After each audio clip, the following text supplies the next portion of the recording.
All right, welcome. Good evening. I'd like to call the special meeting of the Parks and Rec Commission of the City of Vacaville for January 18th, 2023 to order and ask Ms. Secretary Flancia Reyes to please call the roll. Commissioner Oz? Here. Commissioner Baruman? Here. Commissioner Gutierrez? Commissioner McMahon? Here. Commissioner Shea? Here. Vice Chair Thompson? Here. Chair Vasquez? Here. And if we could all now please stand to present the Pledge of Allegiance. I pledge allegiance to the flag of the United States of America and to the republic for which it stands, one nation, under God, indivisible, with liberty and justice for all.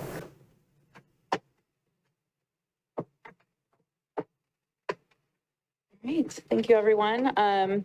So everyone has had a chance to review our agenda. Do we have any amendments to the agenda? None, Commissioner Chair. Great. Do I have a motion to approve the agenda?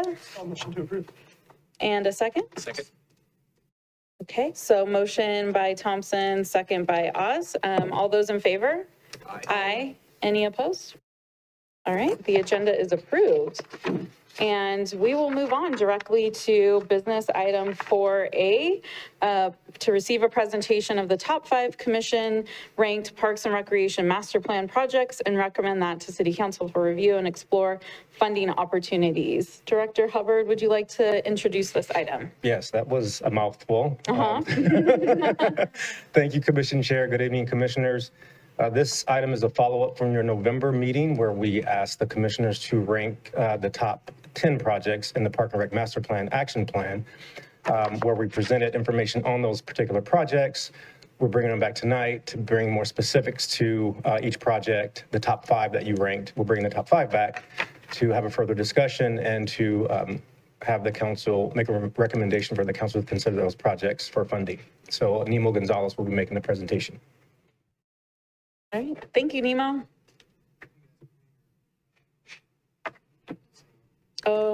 Let's see, let's turn you on.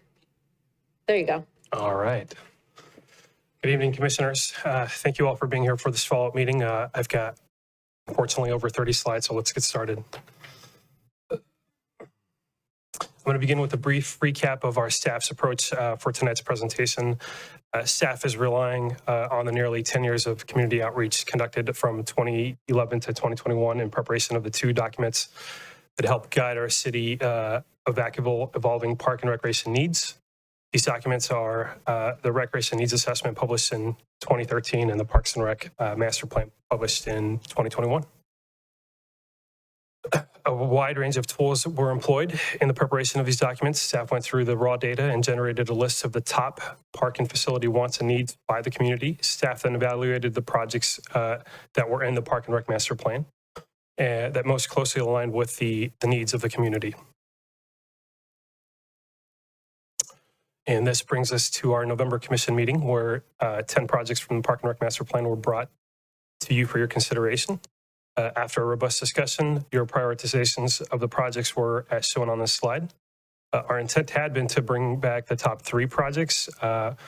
However, we did have a tie for third place and then explicit requests to bring back the Trails project. So tonight we're going to be going over the top 5 projects. And those are the projects that are highlighted in yellow there.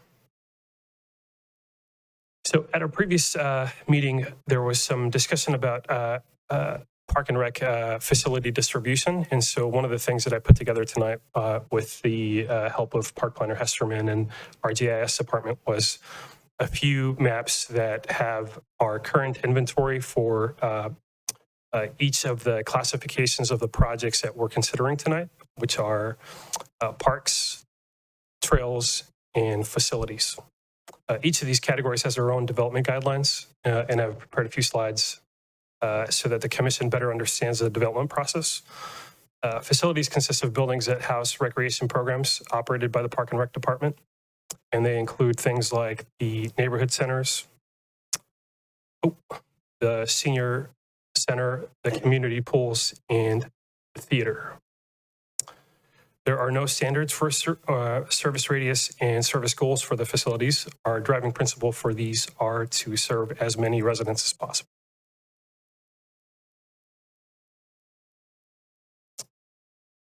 The multi-use and nature trails have no service radius or service goal either.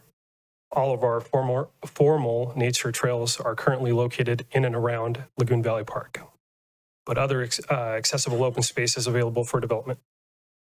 That includes Caligari, open space, and Glen Eagle.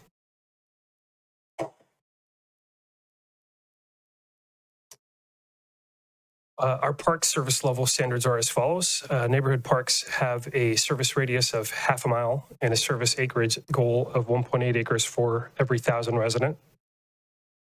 Community parks have a service radius of 1.5 miles and a service acreage goal of 1.7 acres for every 1,000 residents. And our regional parks have no service radius and have a service acreage goal of 1 acre for every 1,000 residents. So we recognize that there are areas in Vacaville that are underserved by our parks per this level of service standard that's listed in our general plan in our Park and Rec Master Plan. And this map highlights some of these areas. So specifically the areas in orange are the areas that are underserved. And the areas in the light blue are currently being served by a park.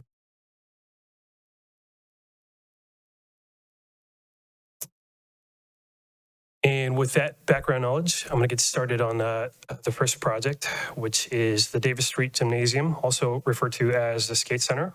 And not surprisingly, it's located on Davis Street with a commercial center and within a commercial center and is adjacent to a movie theater, gas station, coffee shops, and a restaurant. It's a privately owned building. The redevelopment agency initially contracted with the property owner.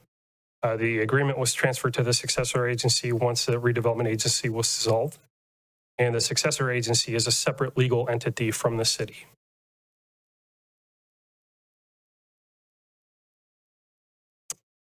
Some of the bullet points of the agreement with the building owner include the city subleases one of the 3 pods.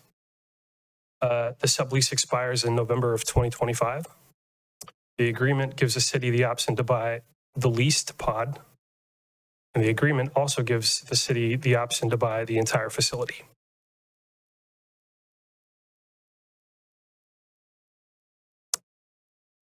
The 2 privately operated pods run ice hockey and ice skate programs, and the city-operated pod runs gymnastics, basketball, volleyball, and has private rooms that host birthday parties.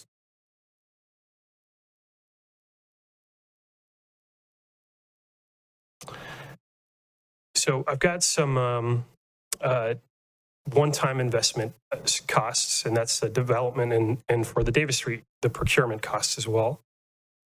And then I've got some ongoing operating costs. Now, all of the projects tonight are formatted in a similar fashion. So the top will be the investment, the one-time investment, and then the bottom is the ongoing cost to run and operate these facilities. And just to recap on Eric and Melody's presentation at the last commission meeting, the total number of participants in gymnastics include, between January and November, include 7,478 for gymnastics. The total number of participants for basketball in 2022 are 523 participants with 99 on the waiting list. Total number of participants in volleyball in 2022 are 555. with 51 on the waiting list. And our longstanding goal for programming is to recover 50% of the costs at facilities. The other 50 are covered by the general fund. The lease payments are evenly paid for by the Park and Rec operating budget and the successor agency.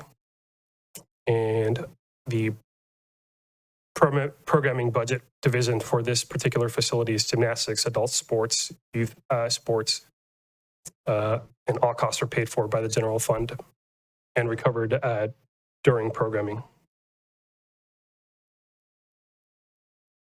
So what's next for the Davis Street Center?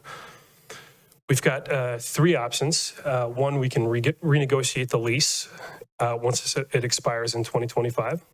We have purchasing options. As I previously stated, we have an option to purchase our subleased pod, or we have another option to purchase the entire facility. And the third option would be to leave the facility, but we would need to relocate some of our very popular programming. So we would need a contingency plan on where to place those programs.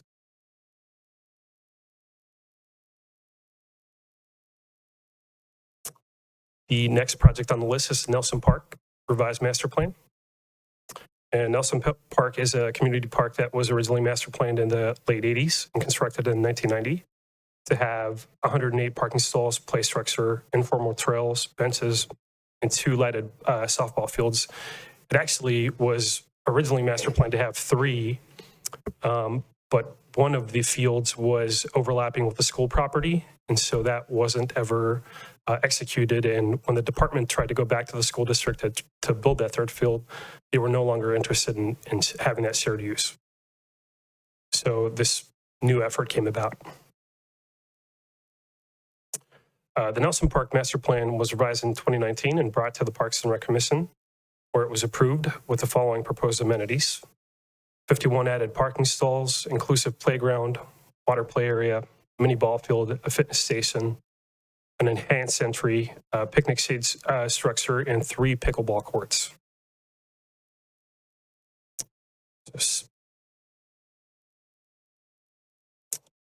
And in terms of development costs, the engineer's estimate that was put together in 2019 when the master plan was revised puts it at over 11 million, but I should state that we are currently working with a consultant to update the cost because we understand that the last few years have, jacked up construction costs. And the current park is maintained mostly through the general fund and community assessment. Park and Rec Department contributes a nominal portion to the ball field maintenance. And for 2022, softball participants were upwards of 495 with 21 on the waiting list. The city has an agreement with Girls Fast Pitch, and it's a year-round program. So what's next for Nelson Park? At the January 6, 2021 Parks and Recreation meeting, the revised master plan was recommended to go to council for approval. The revised plan will be going to council in early 2023.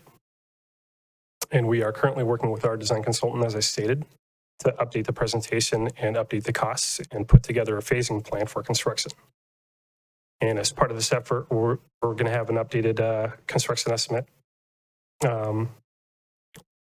which will help us moving forward on the off chance that we don't secure all of the funding for this park, and we can update the costs, year to year. Our third project is a new multi-purpose recreation center. And in 2019, the city commissioned a recreation facility assessment. The purpose of the assessment was to gather preliminary information on our existing facilities to enable staff, commission, and council the ability to make informed decisions regarding the facilities. The results for the different sites varied. The different sites were Davis Street, Georgie Duke, and Three Oaks.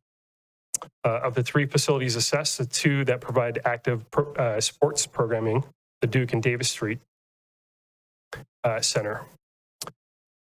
Because of the outcome of the preliminary assessment, a recommendation was made in the subsequent Park and Recreation Master Plan to plan for a new multi-purpose recreation center that would fulfill some of the needs of our growing community.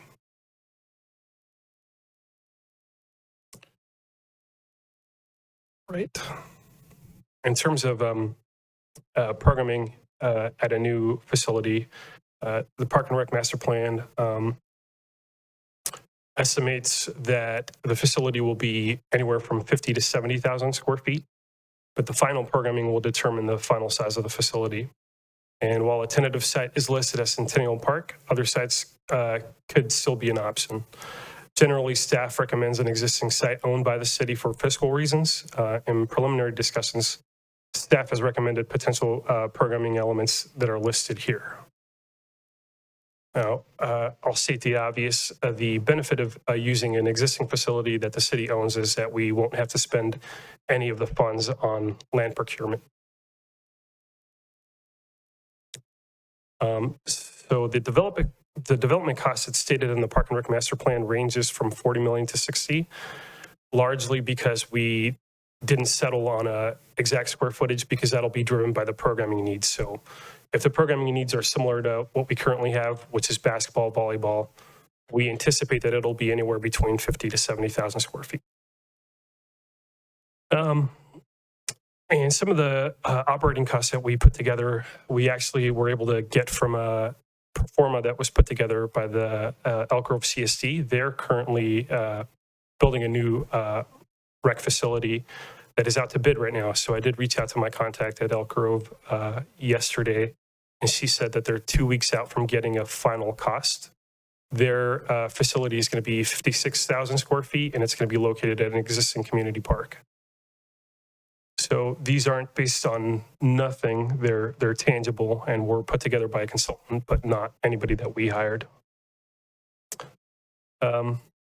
So in terms of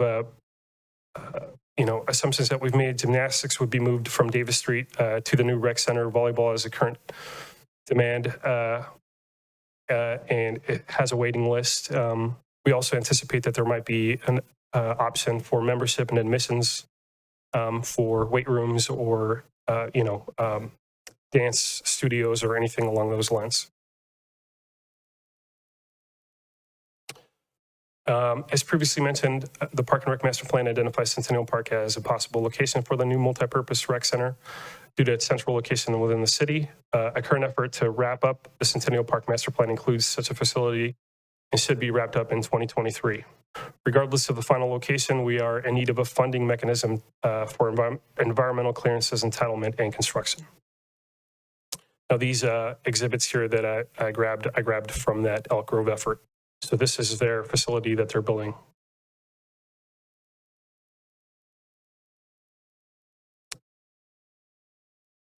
The next project is a sports field complex. The Park and Recreation Department commissioned a sports field pro forma. Pro forma is a type of fiscal feasibility study. And some of the areas explored were market demand, cost and space analysis, financial and operational feasibility, and visitor impact analysis. And the location that was selected is the area that's indicated in the red there, and it's adjacent to the Easterly wastewater treatment plant. It's the only city-owned property that's large enough to accommodate such a facility. And some of the programming amenities explored include the following: soccer, rugby, cricket, lacrosse, basketball, volleyball.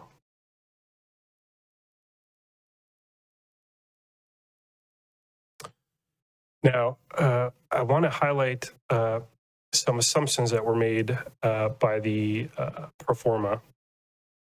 And one of the things that I'll say beforehand is that the pro forma does have, it has recommendations, not necessarily for any of the options that they provide. They provide 4 different options, but it has a recommendation for a minimum of 12 fields to attract a certain amount of tournament play, which would be essentially the revenue portion of this. And so all of the 4 different options that they have in the actual report are all variations of 12 fields. So the cheaper options are all natural turf, and then the most expensive options have more synthetic turf, along with other building facilities like indoor basketball, volleyball, et cetera. So the model assumes that all users would pay for rent of field usage. If the city reduces or waives rents for any reason, the park could operate at an annual deficit. Consultant recommends budgeting for long-term capital needs at an amount of 0.5% of the facility construction cost. For recommended facility, this translates to anywhere between $1.8 and $3.8 million in 2019 dollars annually. This would need to be sourced elsewhere, most likely the general fund. Revenue projection assumes a stabilized year. So for instance, if we had a repeat of 2020, that wouldn't necessarily be a stabilized year. Local usage, practice leagues programming typically would occur between Monday and Thursday, accounting for 55% of the usage. And it assumes 40 annual tournaments accounting for about 45% of the usage of the complex. And there's other tangible benefits that are listed in the pro forma, including temporary and permanent jobs and sales tax revenue.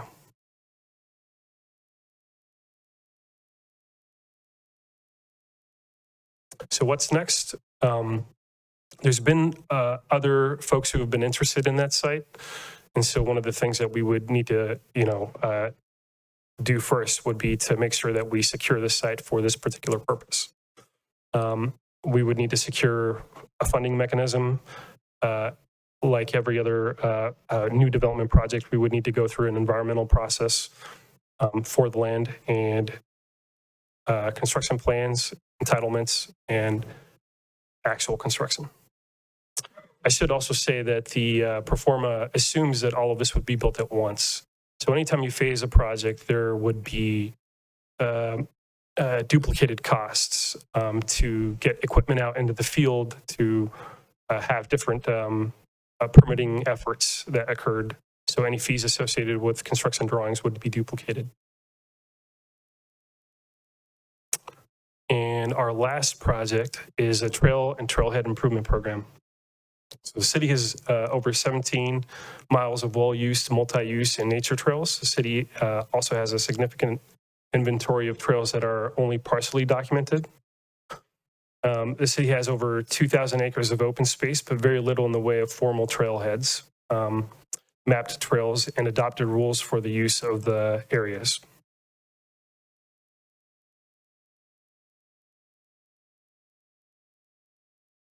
We don't have any formal programming for any of the trails. However, other groups like the high school cross-country teams and Cub Scouts and Boy Scouts are use these sites often. In fact, this is a Scout troop at the Lagoon Valley trails.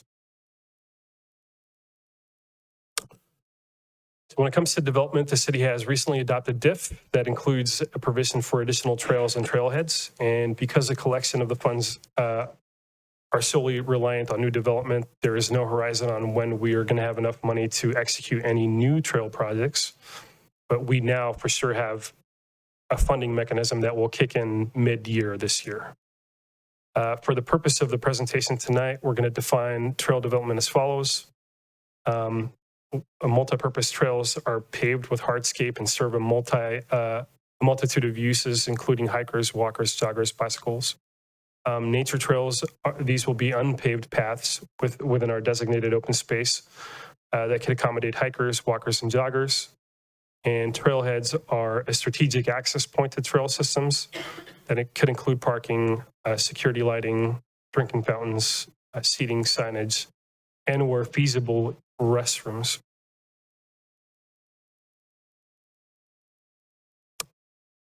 I'm not sure if I skipped a slide. Oh, that is correct right there. So the cost, this comes directly from the DIF. So this is the cost that we assigned to generate that fee from developers.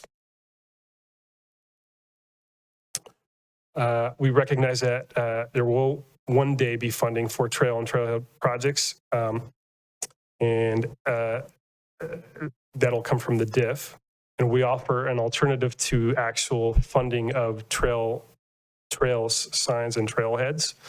And that option is a master plan, which would be a tool to help the department establish some development design guidelines in a holistic manner. This document could potentially help us better categorize trail types, where it is appropriate to combine trail users, and where it's appropriate to separate users. And with that, that does conclude my presentation with a recommendation from you all after some further discussion on moving this presentation over to council for their consideration. And I do want to highlight that we have a lot of folks that assisted in this effort tonight to put the information together and make sure that it's accurate. And some of those folks are here tonight, including the director of the housing department. And obviously we've got our city attorney who's staffing tonight, Andrea, who assisted with the Davis Street agreement effort. We've got Park Planner Hesterman, and then obviously other staff here available to answer any of your questions. All right, thank you, Nemo, for that presentation. If the commission is agreeable, I'd like to go ahead and open it to public comment first before commissioner questions or comments. Okay, so I will go ahead and open public comment. There is a maximum of 3 minutes per speaker. And does anyone wish to address the commission this evening regarding the one agenda item?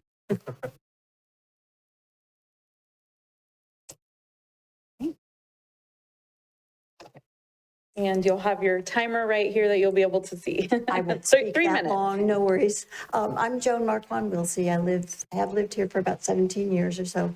I'm glad to see that trailheads and nature trails are on the list, but I'm a little confused. I don't know if that includes, from the pictures, it looks like at Lagoon Valley, are there plans included to link some of the inner city trails to upgrade them with staffing and money? So that was part of my consideration, because I walk from my house around the park and out into the streets. And we have a friend and I, we walk on the bike path or something like that. So I'm hoping there's some effort to include connecting a network of city trails.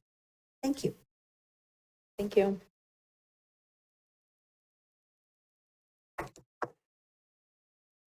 Anyone else from the public? Okay, I will go ahead and close public comment.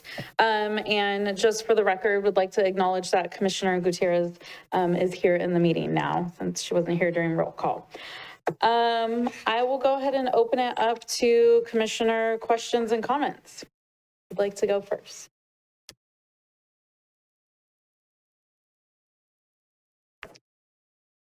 Commissioner Oz. Thank you, Chair. Good evening, everyone.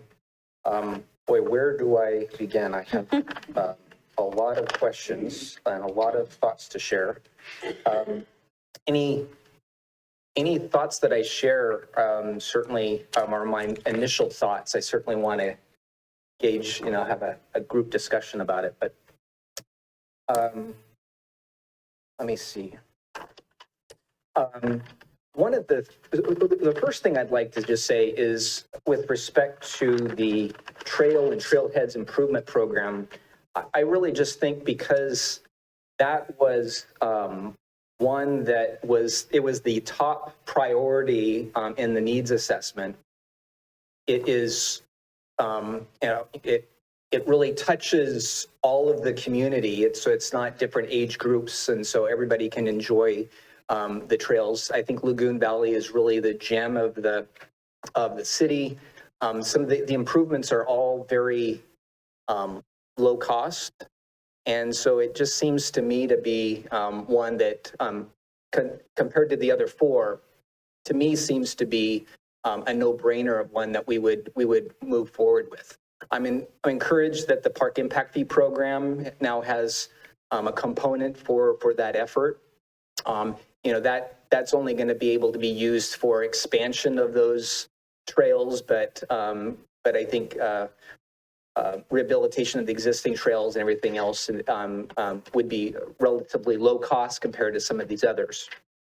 So I would certainly, and I like the idea of, Lagoon Valley is certainly used and enjoyed by the community, but just the fact that we're not really programming it and using it to its fullest extent is some of the feedback that I've heard from the community. And so I think that would be really a great step to just really enhance that park. My next question goes to when I look at when I look at the sports complex, and I know it was listed as the sports field complex, but really, as it's proposed, it was actually a sports complex that also included courts. I'm intrigued by the concept of the multi-recreation center versus the sports complex. It's somewhat duplicative in that the sports complex has got the field house. And so I'm wrestling with just what the multi-purpose recreation center could provide versus the field, the field house and that sports complex. As I think about it, I think that in general I would recommend that we go bigger and make sure to have big grand projects like this. When we talk about where we locate fields and courts and fields and various courts throughout the community, certainly our community parks have to have a certain level to serve the service area that they represent. But what I hear often from the public, and I'd love to get more feedback on this, is to what extent I keep hearing a lot that from our teams and our leagues and our clubs that they would really prefer to have a space where they could actually host large tournaments. And I see that the sports complex being able to do that. And if it's large enough, it could actually have some really great cost recovery. So I'm leaning a little bit more towards the sports complex versus the multi-purpose gymnasium, just for that fact. And I think if you look at all of the programming options, soccer, rugby, cricket, lacrosse, basketball, volleyball, it seems that we're able to provide more in that facility than we would with the multi-purpose center. And I would think that the field, and I'm learning a little bit more about a field house, but my gut feeling would say that the construction cost on a large field house would be less than the actual a multi-purpose gymnasium type of center. So I think you'd get a little bit more bang for your buck in terms of the size and how many tournaments you could host, and the revenue that you could generate. And so that's another thing that I was just trying to circle my thoughts around. And then, but again, and then lastly, as I look at, I know the Davis Street Gymnasium, it seems reasonable that regardless of what we do, we just need to continue to pursue that and see, what our options are. And I'd like to just hear more if we've made any progress on that. But I would still, we want to at least have an understanding of what our options are with the ownership. And then I would say, lastly, we can host larger tournaments. And we can bring the city to that one large complex. But certainly we want to maintain fields in the community parks to be able to serve that local community. But I don't know if like Nelson Park is sized to actually serve to do tournaments as well. And so I guess I'm wanting a little bit more information on that. Why don't I stop there and just see if, Nemo, maybe if you have any responses or. Comments at Nelson? Yeah. I'm going to turn that over to Director Hubbard. Thank you, Nemo. I'll start with Nelson, then I'll try to answer the other questions. We do run tournaments at Nelson Park currently. Yes, it's not ideal for large-scale tournaments. Usually if you have a large-scale tournament, whether it be softball or baseball, you'll have what they call a wagon wheel, and they have 4 baseball fields or softball fields. We're not equipped to do that there, but we have run tournaments at Nelson Park. Nelson Park is similar to Owl Patch Park, which has 3 fields, and we're able to run tournaments there as well, baseball and softball, because you can put, they're softball fields, but you can put portable mounds there and run tournaments. So it's not ideal if you're, running, a 20-team tournament. But yeah, we've run several tournaments at Nelson Park.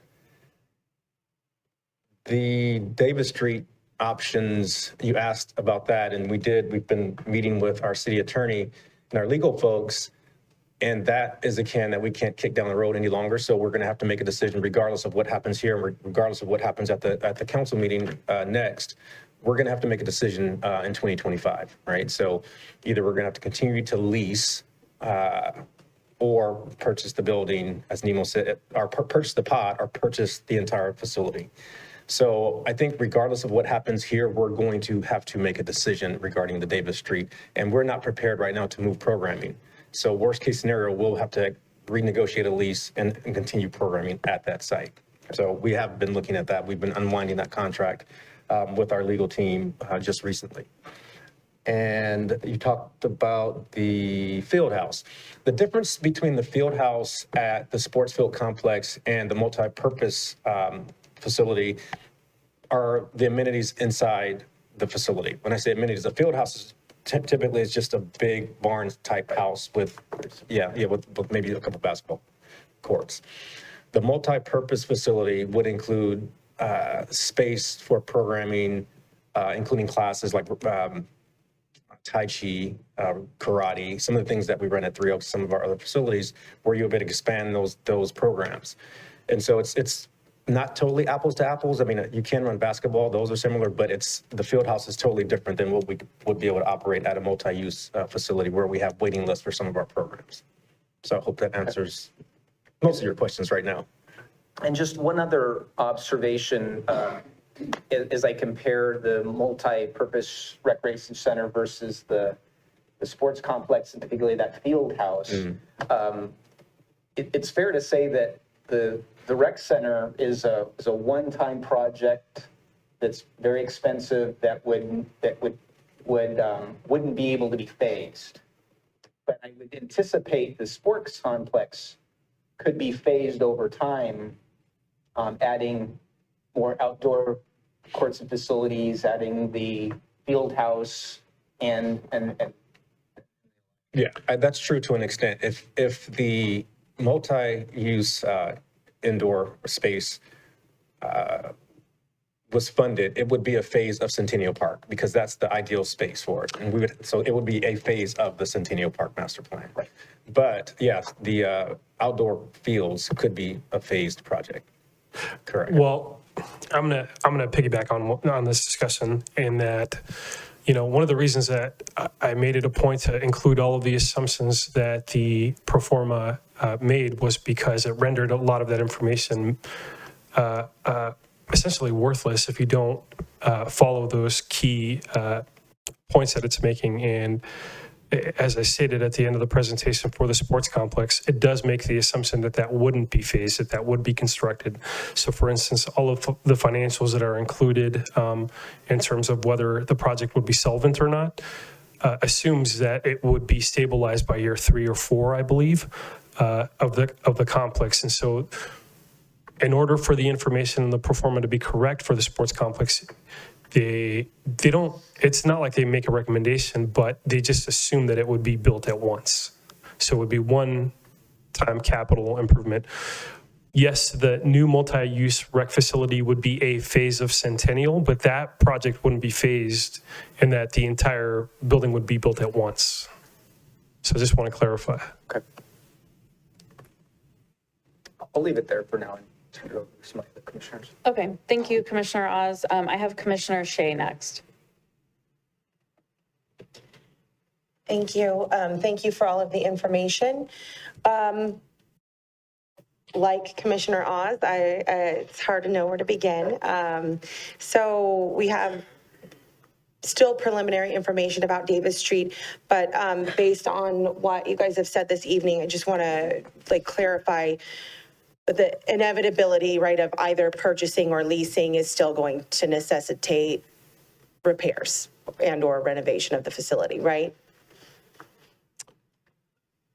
That is correct. Let me turn to that slide. So again, I think maybe I'll go to this one first. So the three options are renegotiating the lease, which would essentially, we would continue the status quo, would just be a payment every month. And then the other two options that require sort of a bigger sort of fiscal sort of responsibility from the city side would be to purchase either the pod or to purchase the actual facility. And these are rough estimates that I put together for the renovation. And one of the reasons that I wanted to do that is I didn't want to give you as a commission the assumption that because the agreement states that we would only be paying $1 for our pod, that would be the extent of our fiscal responsibility if we went that route. It is definitely not compliant with ADA. And then one of the outcomes of the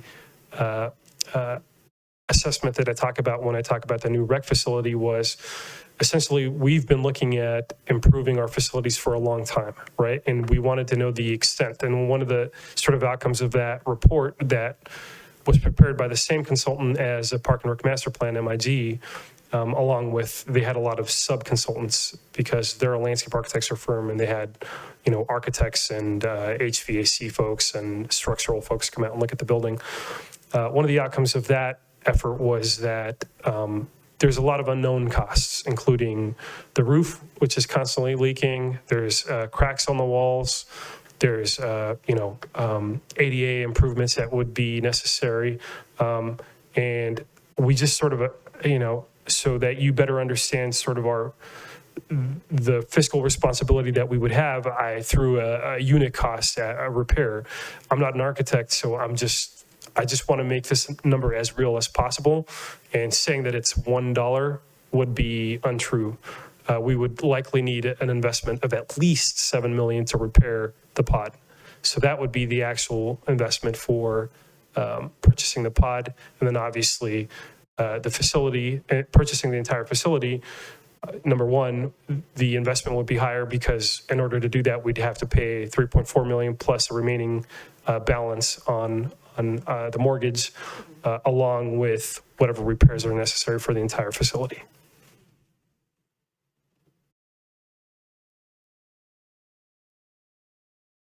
Any other questions? Yes, I'm thinking. Okay. That doesn't get me really any closer then to having an opinion on Davis Street. It's still just a lot of what ifs and things that are up in the air. And it's not, disparaging anybody here. I'm sure that it's just as frustrating for the people, everybody involved. So moving on, my other questions are regarding the sports complex. So my biggest concern with the sports complex, and having seen the map, is accessibility, particularly for my constituents in District 3. It's way out there, and if I'm not mistaken, we don't have any public transit that goes anywhere near that. So really, that to me, I feel like it would be serving a chunk of the population versus, everybody in Vacaville. So that's a consideration for me. And, has transportation, or, the accessibility of it in comparison, distance and everything from town, has that been considered when considering that site? Or is that just, I know that that's the land that's there, so it's. Yeah, I did read the pro forma a couple of times and I don't ever remember seeing anything about transit.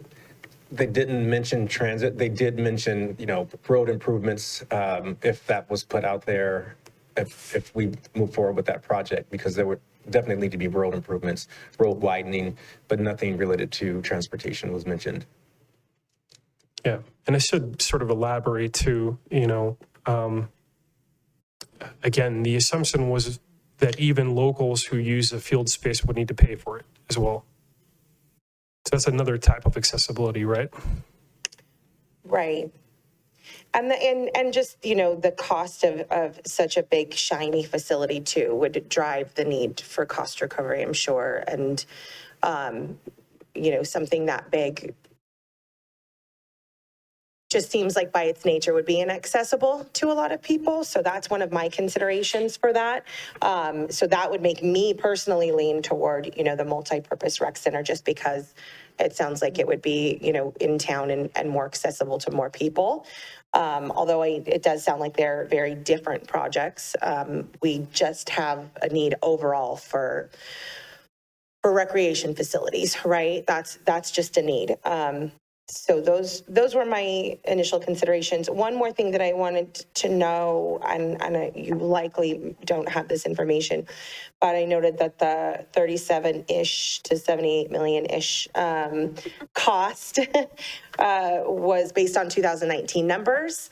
And we all know just how greatly things have changed since then, as far as construction costs and everything. Is there any, are we looking at double that amount, or, just a smaller increase? Do you have any clue whatsoever what it might look like now? I don't right now, but right before I accepted my position, I actually was working on a very similar complex for the city of Roseville. And they've got, I believe, 8 fields going in. So that's another thing that wasn't considered in the pro forma, or it was just in process. It's not an existing facility, but they're moving forward with that complex. And so when they put that out to bid in the next few months, I'll be sort of keeping my ear to the ground to see what that comes back at. And I can share that with you all. Thank you. It's probably all going to have sticker shock, I'm sure. Yeah, I think those are my only questions, comments for, I apologize. I do have another question clarification. So Director Hubbard, you'd mentioned at the last meeting that the Trailheads project there's a funding mechanism. And is this likely a project that's just going to go forward, whether or not we prioritize it, or, the trailhead improvement is going to happen? Yes. Regardless? Yes, not at the level, to answer your question, yes. We have an open project for trails and trailheads, for naming trails, for doing trail improvements. So we will continue to add money to that fund to do trail improvements. And if I'm not mistaken, with the Lower Lagoon Valley development, there will be a trailhead going in somewhere close to there, if I'm not mistaken, correct you? Yes, so there will be trailheads and trail improvements done regardless of what happens here. As Commissioner Oz, I think, mentioned, it's always been at the top of the list with the needs assessment and with the Park and Rec Master Plan. It's probably number one in both, and we recognize that. So that's something that we will prioritize regardless, but that's why we wanted to put it in here. Although it wasn't in the top 5, we wanted to add it in here just to bring attention to it and to continue to bring attention to it. But we will be making improvements to some of the trails. Perfect, thank you. Any other questions? No. Okay. Moving on to Commissioner McMahon. Thank you very much, Nemo. Thank you for the presentation. I don't know if I'm more confused now than I was in November. Right. It's a lot to wrap your, I guess, your hands, your arms, your head around. I will say this, learning a little more information than I knew in November, I'm very concerned about the procurement of Davis Street. You quoted some numbers, and correct me if I'm wrong, did you say 7,000 plus participants for gymnastics? Let's go to that slide. So we've got 7,478, and this includes 3,529 from a programming perspective, and then another 3,949 for open gym. Okay, and 523 for basketball, correct? 555 for volleyball. Yep. So roughly those numbers, I equated, it's just in participation, that's roughly 10% of Vacaville's population. That facility gets used a lot. And we have no plan for 2025 as of right now. So it's very concerning because as of today, we don't have enough facility space to accommodate those programs and the population. So that concerns me. And I hope that this commission and we can get ahead of this. And it's good because here we are in 2023 talking about it now. I hope that we can get ahead of this and come up with a plan. So on September 25th of 2025, we can offer these programs to the residents and the kids and the youth that use that. That facility is used also for birthday parties. So it draws so many people in there routinely every single day of the week and throughout the month and throughout the year. So it's really concerning. And still, there's so many unanswered questions with that building. Talking about the maintenance of it. I didn't realize that building was built in 50s. I thought it was. I've seen conflicting information that the facilities assessment that I read said it was a 1950s era, but it didn't say it was built in the 50s. And then there was other literature that said it was built in the 60s, correct, Hugh? So either which is 50s or concerning, 60s. And you stated with all the accessibility issues, the roofing, the plumbing, it can get very expensive. And at some point, is it worth trying to purchase this building or just starting over? So, when we ranked our different priorities, I had a sports field complex as my top priority. I think it will do great things for this city. And one of that is to generate revenue, which we can put into other programs. It is interesting because, like Commissioner Shea had stated, at one point I thought, man, that is way out there. That is so far out there. But I drive that direction every single day to go to work. Vacaville is touching that area now. So the houses of Vacaville are to that area. We have grown that much. So, I think with growth, we have to keep up with that. And I do agree, we need some sort of transportation. And Director Hubbard did state that, there would be some widening of roads, and it's a massive project. But I think it will serve all of the community. And I do like Commissioner Oz made a suggestion of somehow combining, this rec center with that complex. Right now, my main concern is definitely the loss of programming that we face here in the next less than 2 years. And I think we have to address that as a commission, and we have to get ahead of that. Otherwise, it's a disservice to our citizens and especially our youth that we put in these programs. So I hope that we can come to an agree that that should be a top priority. And we need to push that to our council and make sure that they know that we do. The future is uncertain of that building. So I hope that we can agree upon that. The trailheads and looking at all of the different projects here, it seems to be the most affordable, and it sounds like that's going to happen, which will be great. There's people out there that are going to benefit from, the whole community is going to benefit from that. So that's really great to see. So those are my comments for now. I'm really concerned with the Davis Street I have trouble saying this, procurement, and our rec center. What are we going to do? And I think that, we need to address that as a commission, and we need to come up with a plan. We're less than 2 years from, or about 2 years from that date. So it'll be here before we know it. So thank you very much. Thank you, Commissioner McMahon. I have Vice Chair Thompson next. Thank you, Nemo. First, a point of clarification. So the way I interpret this is that we are to give a recommendation on all top 5, or we could cut that up or make a motion, or essentially do whatever the commission decides or prioritize. What exactly specifically are you looking for? Sure. So what we're recommending is to move all 5 projects over to council so that they hear the same information that you're hearing tonight. But you always have the option as a commission to do any variance of that particular ask.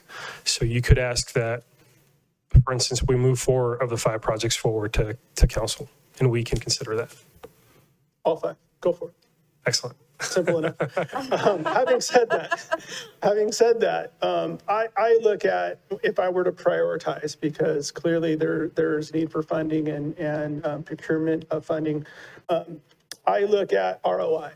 You call it recovery cost, I call it return on investment, but I look at ROI, and as you put in your presentation, the quickest return on investment is the Nelson Master Plan. The second is the sports field complex. The third is the new multipurpose rec center, and the last is the Davis Street Gym.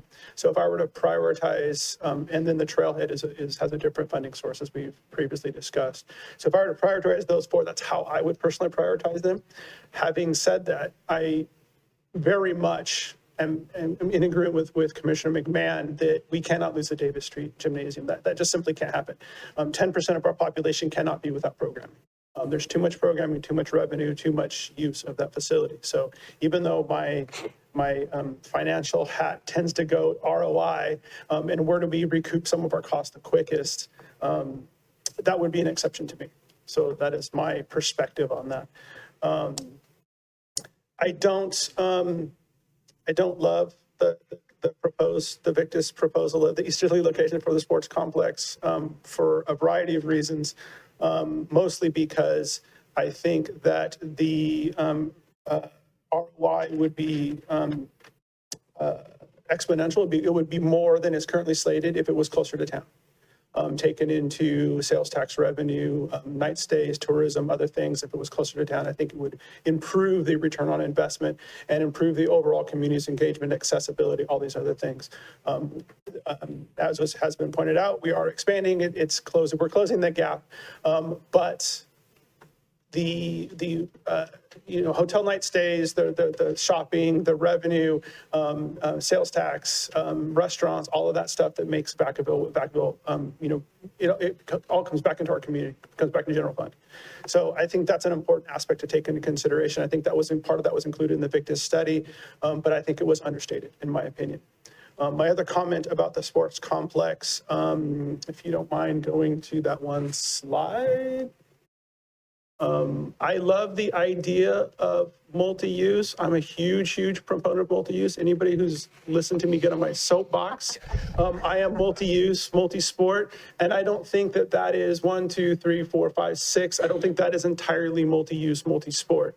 I think they were looking at, in my opinion, reading the Victus study about 4 different times. I think they were slanted towards linear type fields, and I have nothing against those linear type fields, but I can't predict what Vacaville needs tomorrow, much less 10 years from now or 15 years from now. So I want it to be truly multi-sport, multi-use. I don't rectangular fields and put, a softball, baseball, diamonds on opposite corners, artificial turf that can be multicolored. We have some local great examples of this, Mislin Fields out in Ripon. There's the Woodland Sports Complex, or for an outstanding example is Golden Eagle in Sparks, Nevada. It's probably, it's 120 acres. It's a very large complex, but it also generates well over $1 million in revenue annually to the city of Sparks, which is a tiny little city compared to Vacaville. So I look at those things, and my family is involved in travel sports, so I spend most of my weekends traveling, and I know what kind of money is generated there. So I like to see that revenue come back into Vacaville and promote other uses so that we can rebuild the Davis Street complex or other things. So that's my perspective on that. And I would just encourage staff to at least evaluate other options. And I don't know what that looks like, if there are other options. I think also sitting through the city council meeting last week, the Mango Corporation, I think was one of the corporations looking at that same site. And they gave them, if I'm not mistaken, is that correct? Or is that adjacent? Is it not? No, that's a different site. It's a different site. Okay, then I misunderstood. Okay. But there are other companies that are interested in that site potentially for other uses. So I would explore other opportunities, in my opinion, just for all the reasons I stated. When you say other opportunities, do you mean specifically to the location of the complex? Correct. Okay. Correct. Sorry, I have a couple other comments. No, I was just going to ask you that. Go for it. One of the thoughts, and I'm just going to throw this out there and see how well it sticks, The new multi-purpose facility is stated to be at Centennial, but I don't know if we've explored another, that's smaller than a sports complex. Could Centennial house a sports complex if some of those Centennial Park Master Plan items were relocated elsewhere? And I know that is probably, a knife in the side of Hugh, who's over there 3/4 of the way through the Centennial Park Master Plan, and I apologize for that. I'm just trying to think outside the box and get as much amenity for the community as we possibly can within the space that we have allocated and make it accessible for everyone and usable. I'm not trying to recap your last 5 to 10 years of what you've been working on. I'm just trying to think outside the box. I think those are my comments for now. I agree, wholeheartedly that the Davis Street Sports Complex cannot be lost. So whatever we need to do with that one, we need to move forward with that. So that's it for now. All right, thank you, Vice Chair Thompson. I have a couple of questions and comments, and then we'll go back to Oz and then Commissioner Gutierrez. I think I'd probably echo a lot of the same concerns about the Davis Street site as well. And I mean, I guess I'm a little concerned about sending it forward without some sort of preference from the commission, instead of like just kind of leaving like these 3 options out there. I think it would be great if we could say we prefer this, and I guess I'll speak for myself. So I would say I would probably have a very strong preference at this point for the multi-purpose recreation center with the option to extend the lease for the Davis Street site until we can, fund and move forward on building a brand new multi-purpose recreation center. So I think my lingering question with the Davis Street site would be, what would a lease look like and for how many more years? And so I think that would be my question. I would also say I still have a strong preference for the Nelson Park Master Plan and obviously moving all of them forward, but also saying that we have a strong preference for that. The community meetings have been going on since, 4+ years, if not longer. And I think that site in particular is very much in need of additional space, and the organization is in need of more field space. And I think I still have reservations about the splash pads and parking, because it's such a limited space and parking, that when they are in their peak season is also when it's hot, February to the end of June. And so I still have concerns about that. But definitely, I think even the existing fields are still in need of renovation. And, like you just rattled off 495 softball players, and that's, I'm assuming, for fall. And, I think the softball league does not get enough credit for the amount of players that they register and have built over the past couple of years, even during the pandemic and through the pandemic. But they are registering just as many, if not more, than the 2 little leagues who are operating in town, and have Arlington and Centennial, and they are operating on 2 primary fields for games. And so I'd really love to see equity for our softball players. And so would love to see a strong preference for that. I also, I think, have been, naturally swayed in the last few conversations that we've had, or meetings that we've had, for a multi-purpose rec center and having our own brick and mortar. I think that is really important as we move forward. It sounds pretty problematic in terms of the Davis Street site, and I would love to see us have our own facility that we can house and do all of these programs in, but I would love to see it huge. Like, let's go big. Let's go big into our recommendation to City Council.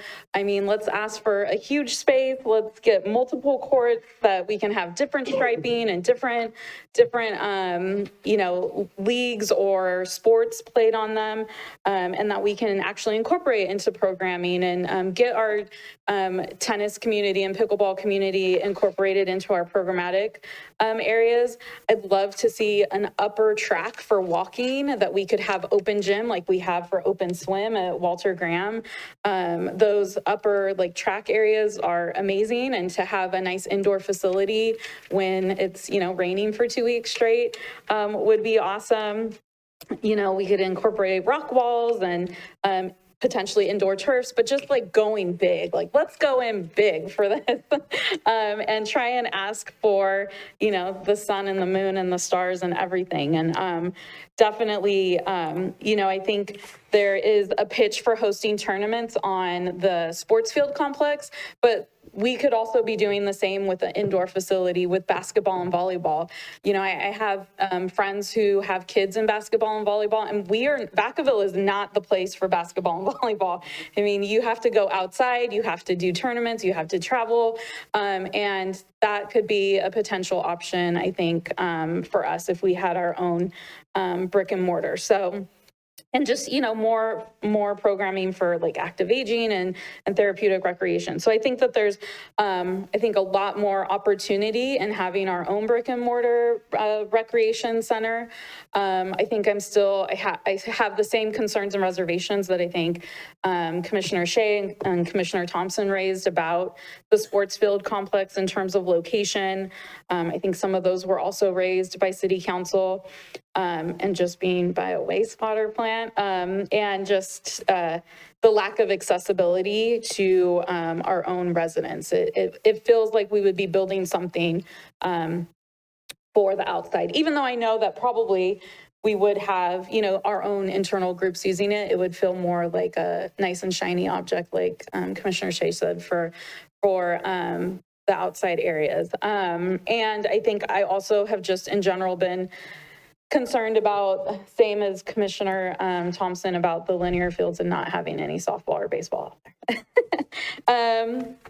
Let's see, did I have any other questions? It would be great too if we do go on and expand trails that we had maybe some formal programming for it and partnering with some of our local organizations, like maybe the Cub Scouts and Eagle Scouts, Boy Scouts, Girl Scouts who are using the trails. And maybe other organizations. I'm trying to think if that was all my questions. I think so.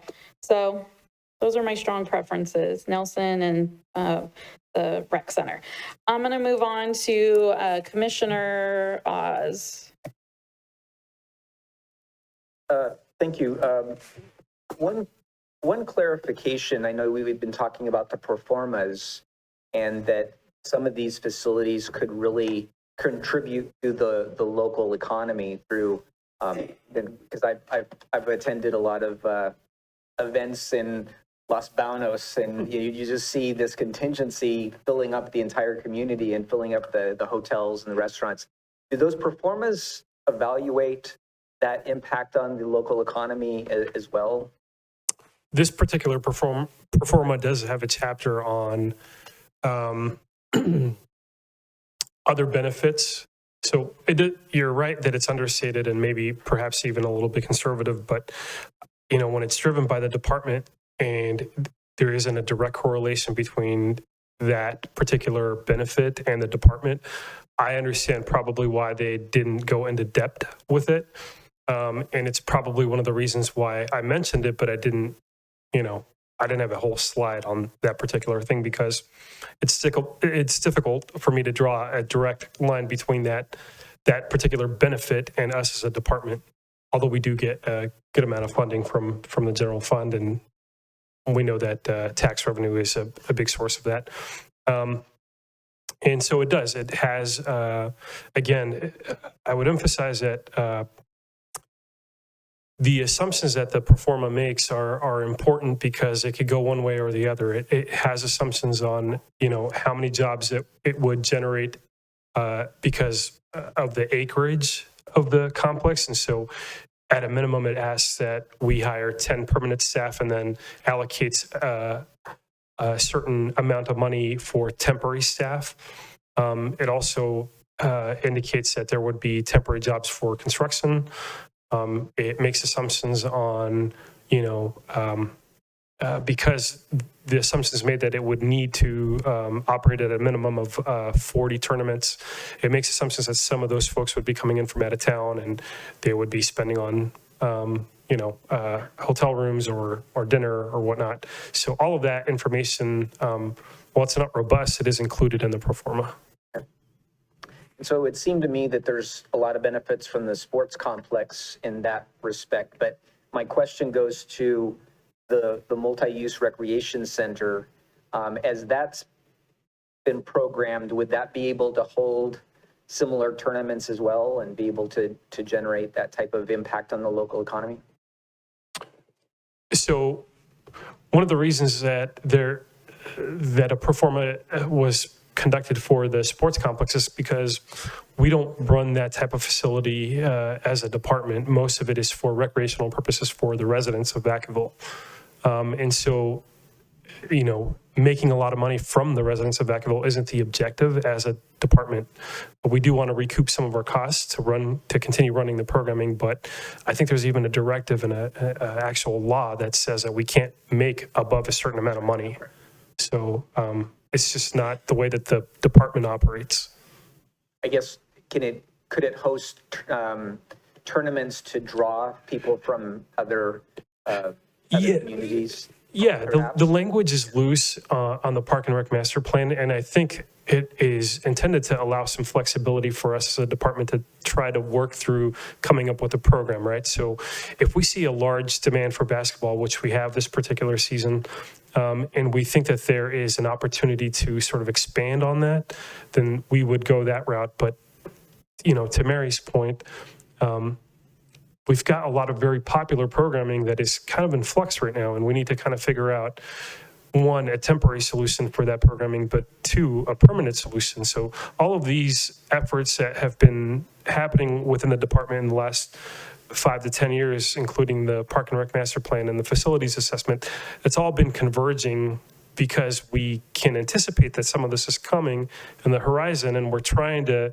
make informed decisions and provide accurate information to you all. And we're right at the cusp of having to make some of those decisions and move forward one way or the other. So I apologize. To answer your question, yes, we can host tournaments. And I'll extend this to Director Hubbard as well. You must have saw the look on my face, Nemo. Thank you. But yeah, you answered the question. Yes, we can run tournaments. We would intend to run tournaments if we were to construct, brick and mortar, a multi-purpose sports center. The intent for that also is to get those local kids off the wait list that we have wait lists for volleyball, for basketball, for all the things that we're running that we can't provide to our residents. So although with the sports field complex, it's more based on tournaments, and that's how you get your revenue, the multi-sport complex is more geared towards our residents and providing experiences for them and supporting local residents. But at the same time, we would be able to run tournaments, and we would intend on running tournaments, not just basketball, but it could be a pickleball, badminton, some of the things that we're currently doing at the Georgia Duke Center. So it would be an expansion of kind of what we're doing, including tournaments. Okay. And then some of these facilities is it your experience that they would be funded just on a pay-as-you-go basis, or would there be debt service issued to get them funded?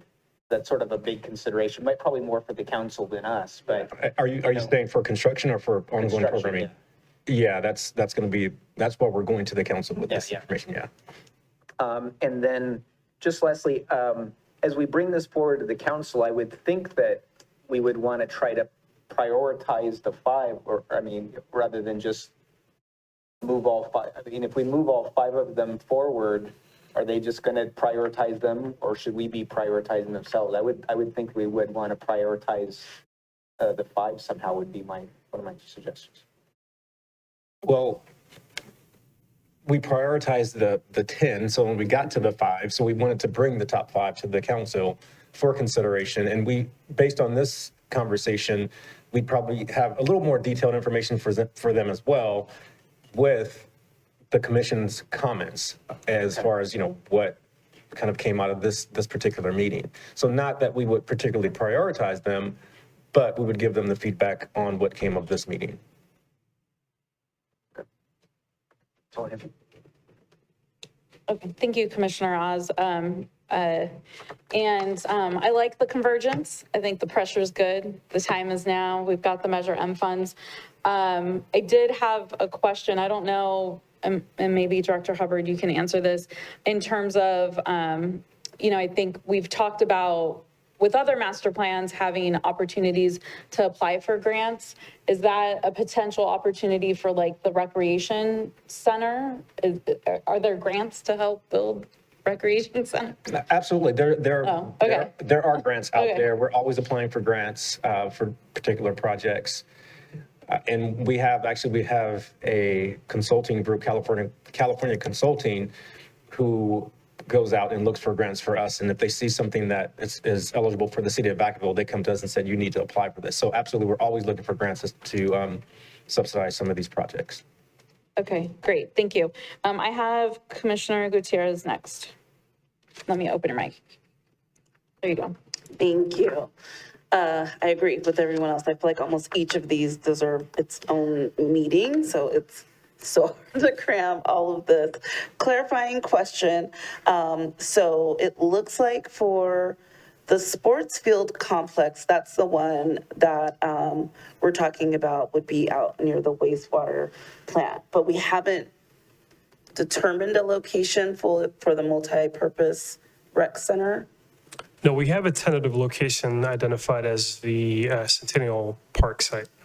Okay, so the options for that would be that location, but could there be other options? I know you mentioned we could use other city-owned lots. I can't remember if it was for the multi-sports or the huge sports complex. I'm just wondering, how do we get to know what those other options could be? Like, how do we know what the other city-owned? We don't have a current effort to build this. We have a current effort to master plan Centennial Park.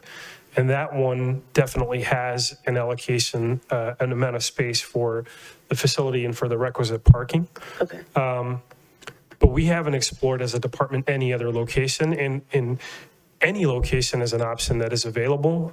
I guess the point that I was trying to make is there is some benefit to choosing a city-owned site in that Right. land acquisition isn't a factor in terms of costs, right? We can throw all of the money at the development of the actual facility versus spending any amount of money on procuring land. So that was a point, but really, it doesn't even have to be city-owned land. If you wanted to make a recommendation for a facility elsewhere or explore some currently privately owned site, I mean, that everything is an option. You throw enough money at anything and anything's an option, right? Right. So I don't want to limit you, but there is a benefit to sort of use these systems that we've been using as a department as a tool to plan these things. And the current plan says that there's enough space for such a facility at Centennial Park. Yeah, no, I actually appreciate the fact that you brought it up that way. I mean, obviously, we're seeing with Davis and lease agreements and things like that, it does seem like it would be easier to go with city-owned land. I'm just wondering, and I, similar to Commissioner McMahon, I think we are growing towards that area. We've got Play for All Park that's kind of over in that area. I went and picked up my son's friend for the school dance, and I felt like I was driving to Elmira, and he was like, no, this is Vacaville. I was like, oh my God. So we are. There's a lot of development happening over there around Leisure Town, Vanden, and I do think it is accessible to the freeways without having to drive all through the city. And then we do have hotels off of Orange Drive that wouldn't be too far either. So I don't mind the location. I was just wondering, and I don't want to delay anything, if there were other options, city-owned, just because I think that would be easier to deal with land that we already own. Would there be any options, I guess, to even discuss if that ends up being kind of a sticky point of contention for people who feel like that is too far out of the way? So the tricky thing with that is that any type of development has requirements from a building code perspective on how much infrastructure and facilities you need to provide along with it. So when we're talking about a field, I mean, we're not just talking about a field, we're talking about 60 cars that will need to park to use that one field. And that's, you know, the players that are playing on the field and then the players that are on deck that are about to go onto the pitch after those kids that are currently playing are gone. And so that's, from a planning perspective, that's how code is typically developed, right? And so that's why when you drive by a parking lot, there's, you know, half of it's empty because it's designed for almost like a worst case scenario. So we're limited in terms of the city-owned property that would be large enough to accommodate 12 fields, which is what the pro forma recommends, and the associated facilities that are needed with those 12 fields. So the 1,000 plus parking spots, along with other space, right? So that's really the tricky thing, is that we just don't have a lot of swaths of 60 acres that the city currently owns. And so you start, again, even having a discussion about, say that we identified a site that was 30 acres and we're talking about adding another 30 acres to that site to accommodate this type of complex. Now, one of the things that isn't in the pro forma is having to spend millions of dollars on land acquisition, right? So, I mean, those are the kind of weeds that I mean, I can play out lots of different scenarios, but I just wanted to give you the tangible information that was available to me and the things that I'm considering in a way that is beneficial to the city, in that it requires less sort of capital to develop. Right. Thank you. My other question is, so again, huge advocate for whatever we need to do for Davis. I look at it, I have my kids play basketball, so I'm always looking at the basketball facilities, and we really just have the two, Georgia Duke and Davis. And I look at it almost like a liability thing. I'm always looking like, someone's going to get hurt here. You know, there's been times where we've had to stop things because roof was leaking, or we had to shut down things because of repairs to the roof. The seating is horrible there. I don't even think when I was sitting on the metal bench, like someone came and sat next to me, like the whole thing rocked, and I'm just like, oh my gosh, like someone's good. I fear that's when someone is going to get hurt there. So I feel like renovations just need to happen there, whatever we need to do to make that happen before someone gets seriously injured. And now we're talking about, you know, more money than whatever the renovations would cost. But given the fact that we've got, you know, 10,000 people that are using that and several people on waiting lists, do we have a contingency plan while the repairs would be happening for these kids to go to play their sports, to participate in things? And do we know how long the renovations would take? For what site? For Davis, sorry. For Davis. So no, there isn't a contingency plan. And one of the reasons, I mean, it's difficult to go back in time and sort of understand conversations that took place when you weren't a part of the department. But my understanding is that one of the primary reasons that there is a new rec facility recommended in the Park and Rec Master Plan is because, again, the firm that conducted the facilities assessment for the 3 existing facilities is the same consultant who prepared the Park and Rec Master Plan. And one of the outcomes of the report was that, well, one, ownership of Davis was uncertain, and so they didn't want to make a recommendation to do one thing or the other, although they did identify a lot of improvements that were needed at the site. And for the other facilities, for Davis, they had explored extensively whether or not to expand. But again, while they had the real estate to expand the facility, so they have enough room to add another 2 basketball courts or whatever, they didn't have enough room to add parking without going into Andrews Park or trying to procure other land. So anytime you increase capacity, square footage, users, you have to accommodate them with other facilities like parking. And so it's not necessarily just the land needed to expand the building, but rather where are you going to park all those cars, right? And so that ended up not being an option. And so the recommendation for Duke, even though the department has known that even that facility is pretty heavily impacted with the popularity of things like basketball and volleyball, is just to make minor improvements to the site, right? Improve lighting, improve some of the office spaces. Excuse me. But even improvements for either the Duke or Davis or the other facility, which is Three Oaks, that doesn't house any active recreation except for maybe karate. There isn't a contingency plan to move any programming. We don't have any other physical space to move that programming. So if you were to make a renovation, which it does touch on making some renovations to each of the sites, we have no physical space to move the programming. And if I can piggyback on Sorry, that. can we go back to the Davis Street slide while you're answering? Will do. Thank you. Thank you.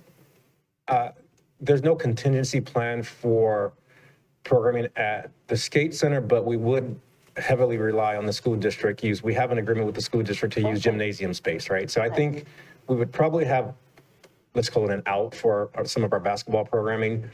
But for the specialized gymnastics programming, that would be an issue because that's bolted into the ground. It's specialized equipment. And so we would have to look at where we move that program. But for basketball, we would heavily lean on the school district with the agreement that we currently have in place with them. And when would we know, I guess, how long it might be suspended? Like how long with the renovations? And would we do it in sections where gymnastics can still be going on while renovations are happening on the basketball side? Or would just everything need to be shut down while those renovations are happening? For cost savings, I think it would probably need to be done all at once versus phasing it in. But Yeah, again, I'm not an architect, Yeah. but most of the facility, or our pod, I should say, is running gymnastics. There's only one court, and it's in this general area here. And so most of the programming that's occurring on our pod is gymnastics. And so I don't see a scenario where you would renovate a portion of the pod without affecting in some capacity the other side. It's only, I believe it's a cloth like curtain that's separating the two. Yeah. All right, that's it for me. Thank you. Yeah. Thank you, Commissioner Gutierrez. If you wouldn't just mind going to the one with the 3 options, just so we have that up in case folks have other questions about that. I have Commissioner Baruman next. I know Vice Chair Thompson, you raised it, but he dropped and then raised again. So I'm going to pass the mic to Commissioner Baruman. Well, heck, you guys didn't leave me any questions. You guys answered them all. I'm just going to echo all the concerns that my fellow commissioners have. And Commissioner Shea had brought up regarding the dollar amounts, finding the correct dollar amounts because it was back in 2019, 2020. That's a concern to me before we make that decision to see how much the costs are.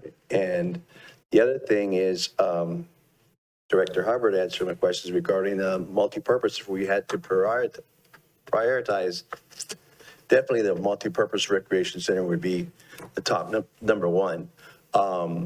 Because again, who we're working for is the community, and that's what we're here for. And I would try to put that towards the city council, but again, we don't make that decision. We get, all we can do is say, hey, we feel these are the ways it's supposed to be done. But if I would move, I would definitely go with the multipurpose thing. And then the Davis Sports Gymnasium is really a big concern. And like you said, you'd have to do it all at one time, especially if the roof needed to be renovated and all that good stuff, because that definitely does leak.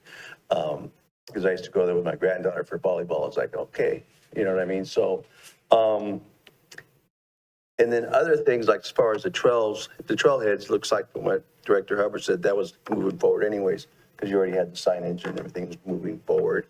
And the multipurpose location, recreation center is part of the master plan.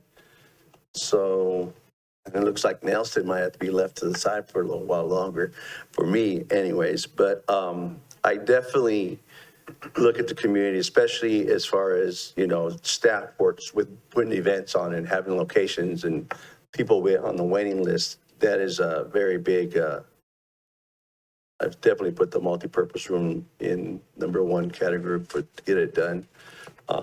Because it's, you know, it's bad enough we don't have enough places to have things, but we also got to keep those kids off the streets and keep them busy in sports. Mom and dad can find out where to keep them. And yeah, the sport complex would be nice. And it is, residents being a realtor, it's all going out that way. And houses would be all around that sport complex. And definitely parking would be not a problem, even though we don't have a parking problem here in Vacaville. Just leave it. It's our subject. Put it out there, but other than that, that's pretty much where I sit at. My commissioners pretty much asked all the good questions. But yeah, if we had to come down to prioritize tonight, to give it to the city council to see where they feel, you know, the money should be spent. Can I make a quick comment, Commission Chair? I just want the commission to understand that if you prioritize one of the projects, one of the projects gets pushed to the top and we start on construction or master planning and it's on the top of the priority, it doesn't mean the other projects won't happen. It just means they're not priority at this time. We will still look for grants for like Nelson Park, right? We'll still look for grants for the trails projects and to program trails, some of these other things, and even we can phase, maybe even patch and some of the things that are not in the top 5. So we will continue to work, staff will continue to work on these other projects. They just won't be at the top priority where we're kind of funneling, hopefully, the majority of our funds into making something happen, like you say, something big happen. But these other things will continue to be on our radar. Great. Thank you, Commissioner Berman. I have Vice Chair Thompson. I just have a couple quick clarifications, mostly towards Director Hubbard. Our current programming at the current facilities, Georgie Duke, Three Oaks, and the Skate Center, what is our shortfall if you included the wait list? Do we need 110% capacity or do we need 180% capacity? A great question. I would I'm hate not going to hold you the numbers. I'm trying to get something like orders of magnitude. Do we need 110% of what we currently have, or do we need 210% of what we currently have? You put me on the spot on this one. And it depends on the program, right? And sometimes it fluctuates. Right now, Sure. Basketball is really thriving, and sometimes volleyball is really thriving, right? And so, and we're at capacity. Now, I would hate to put a percentage on it, but we're at capacity with some of these programs. With, basketball, we have a wait list. With volleyball, we have a wait list. So we're really above capacity. Yes. We're Correct. really 100. Correct. And some. But I mean, I wouldn't say like 200%. It's not like we have 300 kids and we have 300 in a wait list. It's just, we have, a few dozen, sometimes in the 50s, 60s. I think Nemo's around lots of numbers earlier, where it could be whole teams that could So be we have waiting. a significant wait list, but it's not, we don't Yeah. need, it sounds, and I'm drawing some generalizations, I'm not putting you on the spot, but it sounds like we're somewhere not quite 150% of what we currently need. I would make that assumption. Correct. So somewhere between maybe 125 to 150% is needed. Yeah, I would. And I think it's that's a huge ballpark. I think that's fair to say. Okay. Yeah. And then that brings me back to the recreation center and the conversations about tournament programming, because back to, I always think finance. Tournament programming is revenue. You even stated that, for residential programming, there's a municipal code that we can only, generate or recoup so much cost. But tournament programming comes from out of town, plus sales tax and hotel nights, all the other things I mentioned earlier.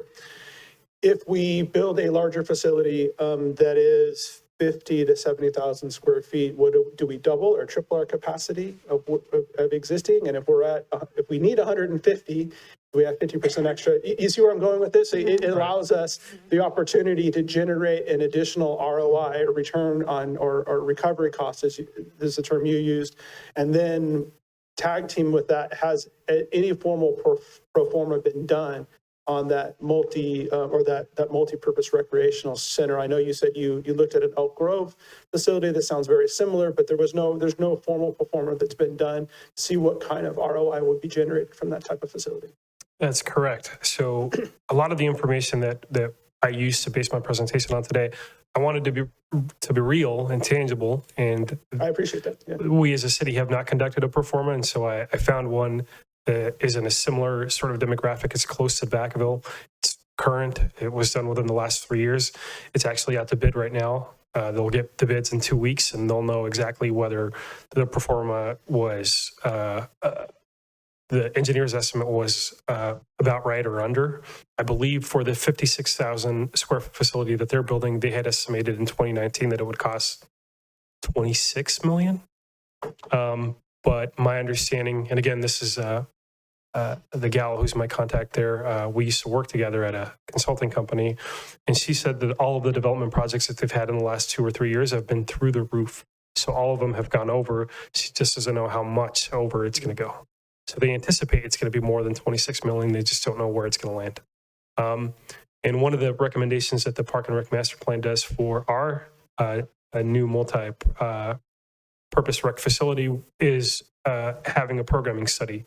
So essentially hiring a consultant to work with staff to have discussions about tournament play and what specific sports they want to host, and then let that drive the decision-making for the size of the facility and the amount of space that would be needed to accommodate that. So that's still sort of a step that's missing. We don't necessarily need a pro forma. We have identified a pretty substantial need for that. But in terms of the specifics about whether it's got a walking trail or 4 courts or 6 courts, Right. That's TBD. Sure. Yeah. Understood. Last question. And as you just mentioned, we don't know exactly what that would look like. What is the anticipated acreage needed for a facility like that? Is it? That would be driven by the. You mentioned 30 previously. I think, and I don't want to quote you on it, but is it 30? Is it 90? Is it 100? Including parking and everything. So it doesn't. I don't know the parking number off the top of my head, and again, a lot of it, the building code, depending on the capacity of the building and the use, will determine how much parking we need. The recommendation in the Park and Rec Master Plan is for the facility to be anywhere between 50 and 70,000 square feet, Hugh. Yeah. So what does that look like in acreage? An acre is 43,560. Okay. I didn't know if you were talking about like lands or indoor space. Okay. Yeah. That's perfect. Okay. Thank you. So over an acre, under 2.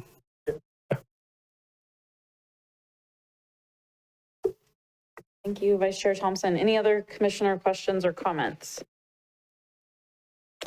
Commissioner Shea. Thank you. I know it's getting late, but I just, I guess I want to see if we're, moving things forward this evening, and making motions. I guess for me, I would say my top 3 is Davis Street, Nelson, and the Rec Center. Trailheads are what they are. I just still have caveats about the sports complex, and I understand that we have the capacity to move all 5 forward, but I would want that to get, those ideas or those thoughts transferred to City Council, or, an asterisk next to it, right? Like I already spoke about the accessibility, and then the mention of the fact that it's not necessarily for the city, or not necessarily for the residents. It would be something that serves people outside of the city. I understand that that's, revenue generating. But for me, and I appreciated too, when you said, Nemo, you gave us a peek into the culture of the Parks and Rec Department. And I really liked to have that little glimpse. And it was that you're not trying to make money off of the residents, right? And I liked hearing that. But I also, we are here to serve residents first, I feel like. So that's just kind of, I'm just a little hesitant about the sports complex. I'm not saying I don't want to move it forward. I want things that are going to serve the existing community and that will be accessible to the existing community. I understand growth is going out that way. The people in my district, there are a lot of people that would be impacted by the lack of accessibility to that project. I would hope that City Council will, look at this meeting and watch what we discussed before making any decisions. But how would you like us to make a motion this evening? Just motion to, move all 5 forward? Can we add notes to it? How does that work? Yes, the recommendation is to move all 5 projects forward to the City Council. But you can do what you would like to do. I mean, I can't direct you, but I mean, our recommendation is to move all 5 projects forward to be presented to the city council, have them have a discussion and maybe even multiple discussions about, funding, opportunities for residents, non-residents, and just have the same conversation. And if, the commission wanted to come speak from the floor during that, time, they could as well. So it is our recommendation to move all 5 forward. Yeah, I mean, I agree. I think sending them all 5 forward, but it does feel a little vanilla. Like, I feel like it would be nice to have a strong recommendation or a strong preference for 1 or 2 of the projects, just because, I think funds are limited, and I think that our job as an advisory body is to advise, and I think 5 is a lot. And I'm happy to send all 5 forward, but we've got other folks who want to speak. Commissioner McMahon. Thank you, Chair. Thank you very much. Going back, so let's talk about a new rec center. In a perfect world, we get this beautiful new rec center out at Centennial. That doesn't mean the Duke is closing, right? That is correct. It wouldn't be closing. Okay, and that doesn't necessarily mean that we lose the lease on Davis Street, right? The Davis Street agreement is independent of any other effort conducted by the department. If I can, we'd be more apt to get out of the lease in Davis Street if that happened, only because we're paying a hefty lease to be in that facility. And those funds could go somewhere else. And the programs at the Davis Street facility are the only programs that pay, taxes, maintenance, and some of the other things. They pay 1/3 of the maintenance of the facility. So our other programs don't have to make up that cost. So yeah, if we had this brand new, great big facility, we would look at getting out of that lease. Okay, very good. And then also back to the sports complex. I know the location keeps coming up about that. And I'll tell you, when we started talking about a sports complex years ago and that location came up, I thought it was terrible. Like, that's way out there. It's terrible. It's next to a water treatment plant, all the things that have been stated here tonight. But I'll tell you what, the people of District 6 probably think it's too close. They don't want it next to them. Why? Because every weekend there's going to be thousands of vehicles up and down those roads. So when we talk about moving it to Centennial, up near where I live, I'm like, I don't want that there. It's going to be a traffic nightmare. So while I don't like that location, I kind of love it all in the same sense. I think it's a great location. And I think that the city has an opportunity to shine with that water treatment plant right there. One of the most expensive maintenance projects is watering those fields, right? That's one of the biggest costs. We can set the example for other cities to follow, and we can water those fields with that clean, renewable water there. So recyclable water, excuse me. So I do like that. And also, Nemo, correct me if I'm wrong, how many linear fields do we have open to the public in Vacaville? 1, 2? I think you're right. Yeah, Yeah. 1, And how many diamonds do we have? 20 plus? 22. Okay. So, 22. we need linear fields in the field or in the town, wherever those are, whether they're there. And we have a population that we are not serving by not having enough linear fields in Vacaville. So I think that is all of my questions now. And again, I'm a little confused, or I guess not confused, but my concern also, and I agree with, I think, most of the other commissioners, I think that, it is worthy to put all 5 of these forward, but I would like to prioritize, because even since November, I think my number 1 has changed. I definitely think my number 1 now is a new rec center, because I think there's a need that we need to address. We need to address it tonight or in the near future here, so we can, eliminate issues later on down the road. So I will leave that up to the chair and staff to determine how we're going to move forward tonight. Thank you. Thank you, Commissioner McMahon, exposing our allegiances to fields. I have Vice Chair Thompson on the mic. Sorry, Director Hubbard, another point of clarification. So it really doesn't make a lot of sense to recommend all 5 because a new multi-use rec center would negate the need for purchasing the Davis Street Skate Center. Like, am I interpreting what you said a few minutes ago correctly? Can I chime in real quick? Yeah, absolutely. Rizzi? Thanks. So I do see that those two particular efforts are tied together. And the caveat that I wanted to add was whenever we're discussing brand new developments, so a use that doesn't currently exist, one of the requisites is an environmental assessment. That effort alone, depending on the intensity that's needed, which we don't make that call, community development would make that call, could be a minimum of a year.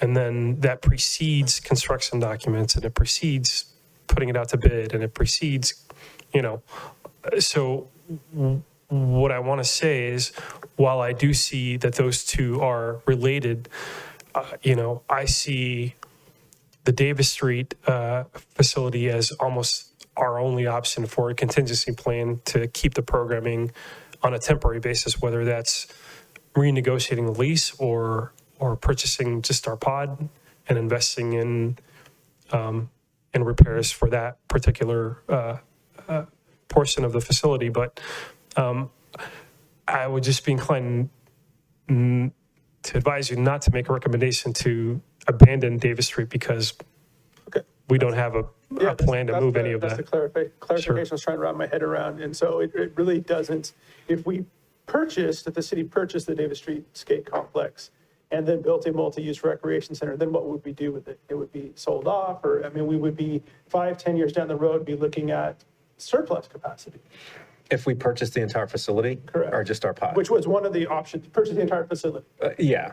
I think, well, and I don't have a crystal ball, but if we purchase the entire facility, I think the entire investment would go into that facility because then we would add, well, I don't want to get ahead of myself. I think we would add more courts. The gymnastics side would have its own space. So we'd have to brainstorm of kind of how we would use the entire facility. That, if you've been there, that facility has birthday rooms currently already. So we would probably put all of our efforts into that facility versus the other. But as Nemo said, they're sort of tied together. If we made the decision to go move forward with the multi-purpose rec center, we would still have to negotiate the lease agreement because we'd have to stay there as a contingency, as Nemo explained. Yeah. So I guess I'm ready to make a motion that we recommend all 5 projects with, I'm really struggling to prioritize right now. Previously, I was going to prioritize the Davis Street Skate Complex, but now I really think that the priority should be the sports complex, the multi-purpose recreation center, with just extending the lease at the skate center to, not displace 10% plus of our population. I don't think there's enough financial, I don't think the financials are accurate enough with the information we have to really, in my mind, to gauge the ROI on the others equitably. So they're all even in my mind. So that's kind of where I stand. But I would make a motion to move forward, to recommend all 5 to be pursued with City Council. I would like to add that asterisk that we, look at some alternate, potential locations for some of those sites. I think that doesn't negate the motion, just we evaluate other options, thinking outside the box a little bit. Is that Okay, so- long-winded enough? Yeah, that was very long-winded. Thank you. So the motion as it stands with a comma, strong preference for, The multi-use recreation center. okay. I thought there was 2 in there. Was there just one, the strong? Multi-use recreation center and the sports complex. Do I have a second? I second. Do we want to take a roll call vote? That's a question and a comment and a question. Do we take a roll call vote? Okay, so the motion. Yeah, go ahead. Were you going to say something? Sorry, Andrea. So I just want to make sure that that the commission understands the options. So the motion before the commission, as I understand it, is moving all 5 forward with a prioritization of the multipurpose recreation complex as number 1, the sports field complex as number 2. A yes vote would push all 5 forward with those 2 being top priority. A no vote would mean that you don't want to push them all 5 forward with those 2 priority, and then the commission could consider other motions if so desired. Okay, I have Commissioner Oz. I'm in support of that motion, but in terms of the trail improvement plan, I think you had indicated that that's probably going to happen regardless, just because of its low cost. And not only that, I mean, we'll look at the other projects as well. Oh, Mike, yeah. I'm sorry. Not only that project, but the other projects as well. But I guess my point was, we have an open project for trails, and we will continue to add funds to that to do trail improvements. So yes, to answer your question. Because I think that the community views that as the top priority. Right. But yeah, it's not the big ticket item. Yeah, and you'll start seeing movement in that area, yes.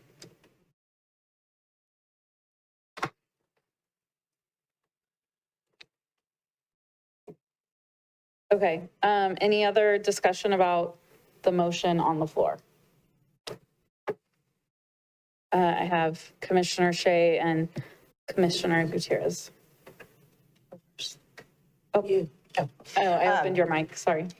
I'm also in favor of moving all 5 forward, without prioritization of those 2 particular items, though.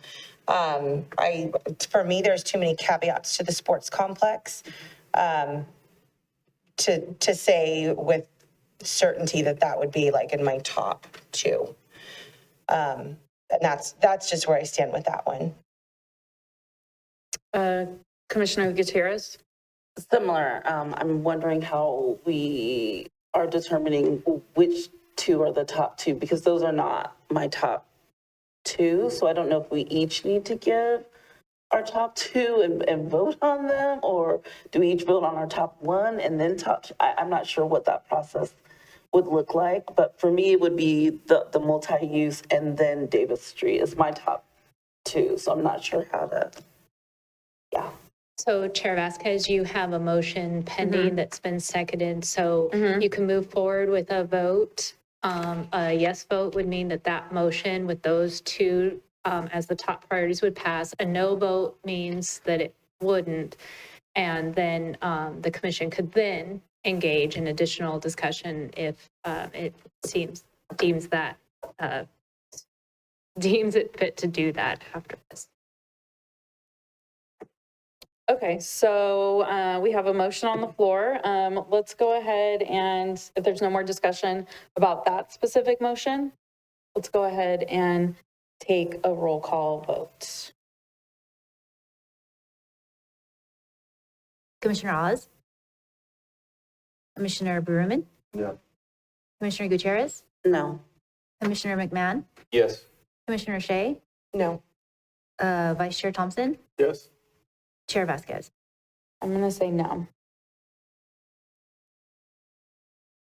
So that's a 4 vote or no? Okay. So the motion fails. So do I have another motion that anyone else would like to propose?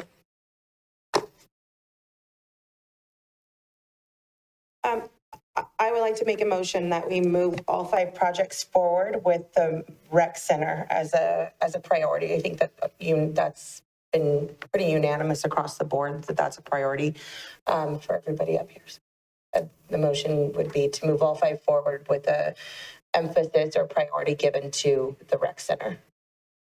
Okay, do I have a second? Second.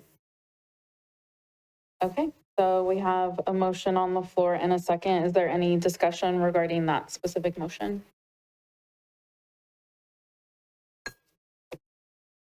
Seeing none? I mean, could we put, Yeah, there you go. Oh. could we potentially add more color to that rather than just prioritizing the project. I'm struggling to what that is, but seems to be just, here's 5, we think that's the best one, seems to be a little bit simplistic after. I think we could summarize some of our thoughts a little bit more, put together. I'd love to see a little bit more detailed 5, 6 bullet points of actions that they should consider beyond just prioritizing one.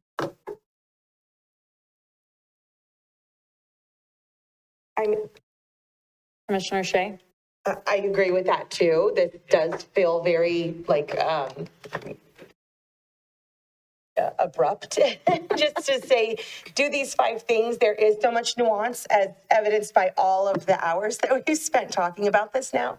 But also then we run the risk of, having this really cumbersome, super long motion. And I don't know that that's effective or I guess I would say we ask Andrea's advice on that. Well, again, Chair, you have a motion and a second pending, so I'd encourage a vote on that motion. And then if the commission needs to have additional discussion following that vote, then that could be.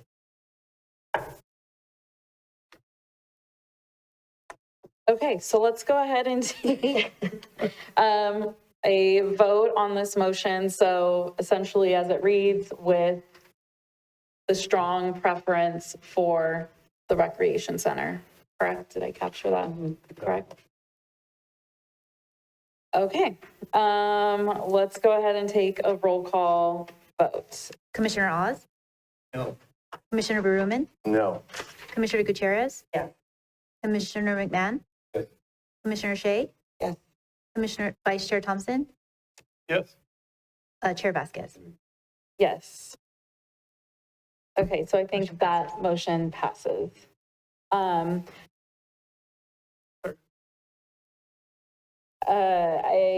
Sorry, as we move forward and send the motion forward and the recommendation forward to City Council, we can include the link to the YouTube video to encourage them to watch our 2-hour deliberations on, the 5 specific recommendations or the 5 specific plans. That would be great. I have Vice Chair Thompson on the mic.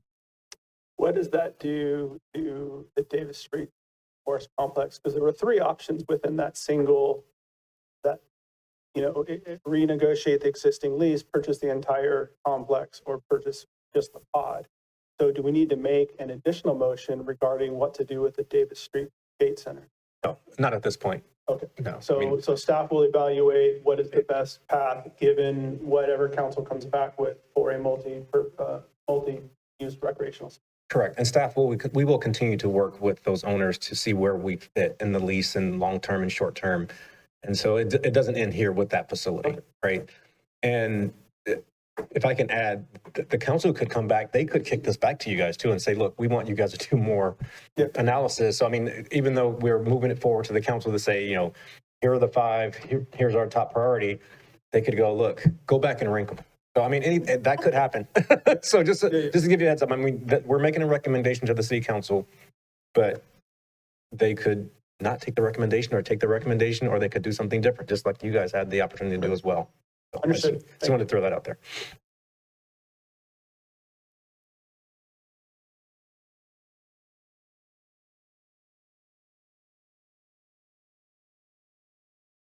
Turn my mic back on, sorry, getting confused with all the mics.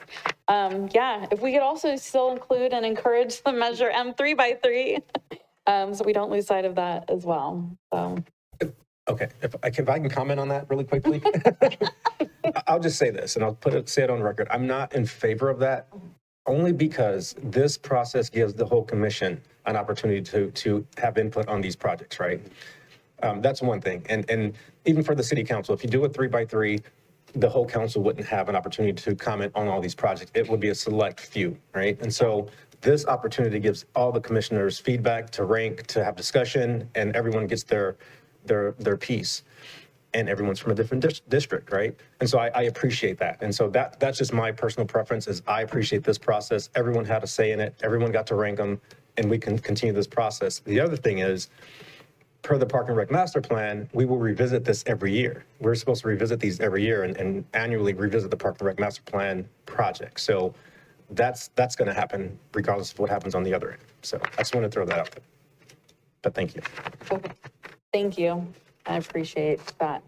And I think that's all the items. So do we need a motion to adjourn? We don't need a motion, correct? Okay, so number 5 is adjournment. And so we will adjourn to the regular meeting of the Parks and Recreation